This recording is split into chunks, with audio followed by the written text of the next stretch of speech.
Hey, so my name is Connor Greenberg. Today I'm going to be talking about my research prospectus, the proposal.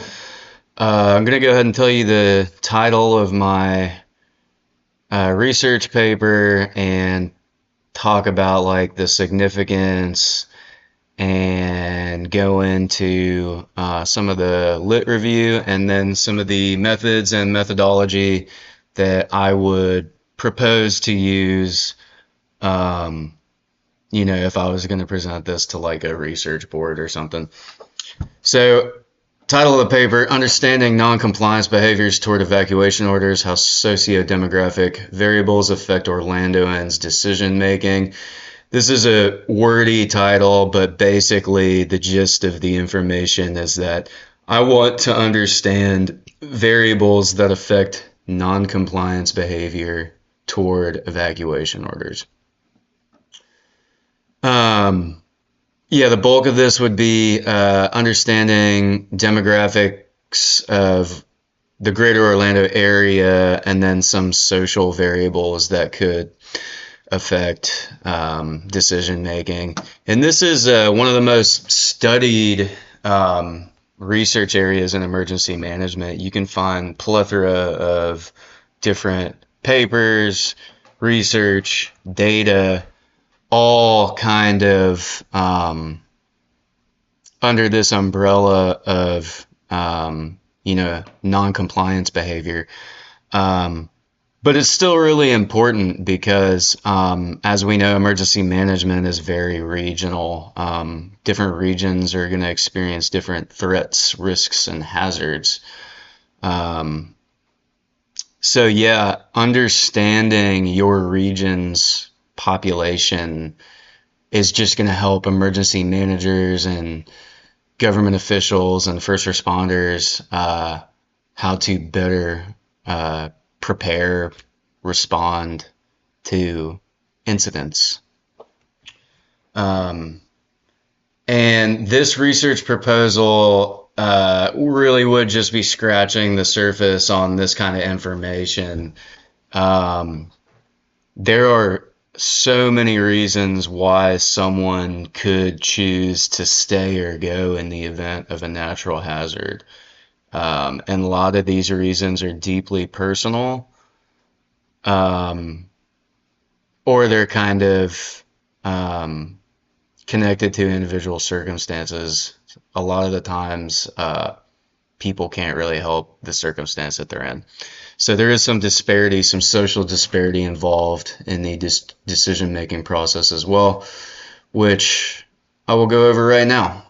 So I'm going to talk about the literature review. One of the greatest, well, let's start out with this. Two specific scenarios. You have general noncompliance behavior in the event of an evacuation notice or mandate. Or the other scenario is the evacuees cannot evacuate as opposed to will not evacuate. So this kind of leads to a bunch of issues for first responders, emergency managers, government officials, any stakeholders that are involved in the response or recovery phase, any of those community lifelines that are involved in the response and recovery phase. It's hugely important that people do comply with mandated evacuation orders because they're not made for no reason. I mean, they might choose a specific county or region based off of floodplain maps, expected damage, that kind of thing. So it is really important for people to generally adhere to these evacuation notices. But noncompliance can lead to shadow evacuations, and shadow evacuations are a relevant problem because it refers to the movement of citizens who were not told to evacuate. They just decided to evacuate on their own. This causes a lot of issues for the people who are trying to evacuate. It causes congestion issues in the form of traffic. And it can also cause additional accidents when you're trying to flee an area. Um, and this really affects the people who are just trying to evacuate the most. But it also adds a headache for first responders who should be kind of worried about initial recovery efforts and initial response efforts before an incident hits. So I'm going to go into some of these variables, socio-demographic variables. So one big one is finances, having the ability to pay for your evacuation. Evacuation rates are generally statistically higher for high-income peoples as opposed to low-income peoples. Lower-income individuals may struggle just to evacuate to a locally designated shelter-in-place area as opposed to an evacuation area outside of their immediate area. So it just shows that the difficulties are there for the lower income people. High income evacuees are able to reach areas with much less power outages and are able to reach safe locations with less housing damage compared to low income residents. Yeah, so basically some of the costs that you can be expected to pay for in an evacuation are gas, plane tickets, food, lodging, and while FEMA offers programs that reimburse you for these costs, you still need to be able to bear the initial financial burden of paying for this stuff out of pocket. So you can see your money get reimbursed, but it's very expensive. So yeah, financial disparities are a crippling aspect to evacuation compliance, and they're largely uncontrollable at the individual level. Another interesting social variable is sex, so male versus female compliance. Generally, males tend to perceive risk at a much lower rate than females do. Men fail to interpret disasters as dangerous. Women generally abide to mandates much more willingly than male counterparts, which kind of makes them generally safer as long as they're not a low-income individual. And then there's been a lot of research about why this is, but generally it's accepted that women will largely comply because they are responsible for the kids and the family. And this is just like a normal family dynamic, the usual family dynamic. And that makes them more perceptive to risk. So generally, women accept warning signals from government officials and take the perceived threats more seriously, especially if a family member is in danger. Another important variable are people with disabilities, especially mobility issues, cognitive issues. These types of people might find it extremely challenging to respond to mandated evacuation orders. And, at no fault of their own. It's just this individual circumstance that they find themselves in. So people with disabilities constitute the largest minority group in the world, and they are also extremely susceptible to injury, disease, and displacement during an emergency situation. They also, on top of this, might find themselves less financially stable because of their physical circumstances, and obviously less mobile. So this could mean that many disabled people are living in areas that may be deemed unsafe because of their individual economic status. So access to ramps for wheelchair users, elevators, these types of things that would really help people um, be able to evacuate or, generally leave buildings, enter buildings. That's all part of the evacuation process. And then also having dependents is a huge kind of decision maker for people. The presence of children is a unique variable that can kind of go both ways. It might either hinder or help an evacuee make their decision to comply. So generally, if you have young children, you're more likely to evacuate. Um, Also, if you have the resources to do that, you're generally more likely to evacuate.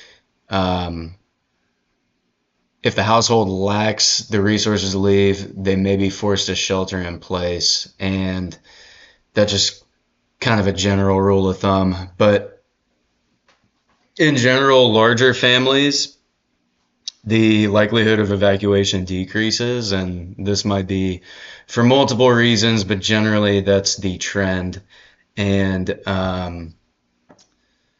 conversely, if you have a smaller family, you're more likely to evacuate. So those are kind of like, well, I guess we could talk about ownership of pets as well. This is something that I never would have thought about, but pet ownership is a huge variable that affects individuals' compliance or non-compliance. Um, you know, Pets are seen as companions, they're part of the family. Um, After Hurricane Katrina, there was follow-on cascading events, especially regarding animals. There was a bunch of animals that were abandoned.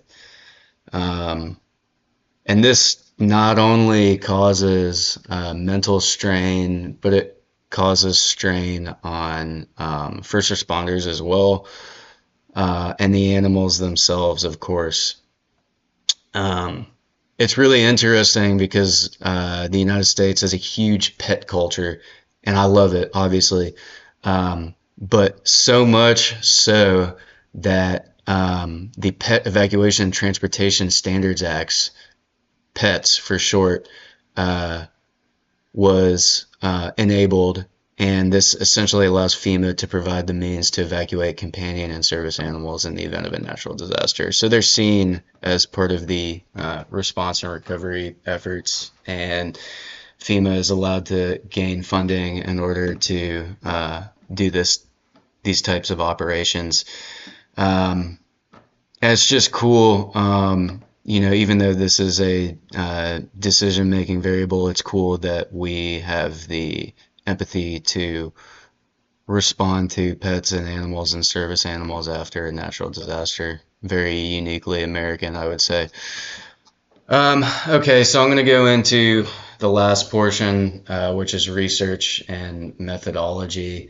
My research will be descriptive in nature. I'm really just trying to understand the population better, gather data initially so that there would be data for statistical analysis and greater understanding of the population and why they might choose to comply or not comply with evacuation orders.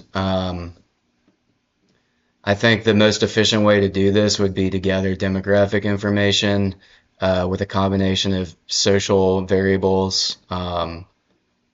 This would include like regular census type data, but also the sociodemographic variables that I was talking about, and then some like evacuation specific questions in order to achieve a better understanding of individuals and families. So the major demographic characteristics are going to be age, sex, gender, race, employment status, income, education, language, disability status, pet ownership, and presence of dependents. Then there's going to be like social variables which go into kind of sentiments about trust, reliability, and various questions pertaining to like past evacuations and kind of how they may have responded to those evacuations. Um, so the demographics and social variables are going to be my independent variables, and the dependent variable is going to be evacuation noncompliance.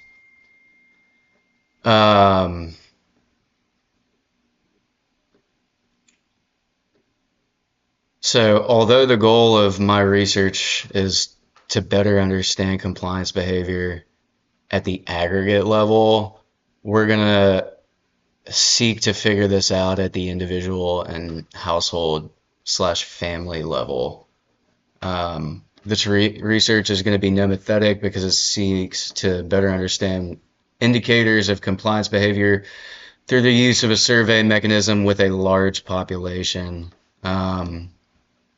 So yeah, I plan on creating I have a survey, and it would be deliverable on email or by mail. So we have two modes of delivery for respondents. So basically, I would try and send out like 2,000 letters with the survey, and then on the survey there would be an option with a URL to basically respond online if they want to, or by email. But I will utilize a simple random sampling method where households will be selected based off of geographic location. So I'd split up Greater Orlando area into quadrants. So northeast, southeast, northwest, and southwest. I think that would kind of be like the easiest way to kind of get a good sample population. And I would send 500 samples to each geographic region, totaling in 2,000 total respondents. So these questions are also going to be, excuse me.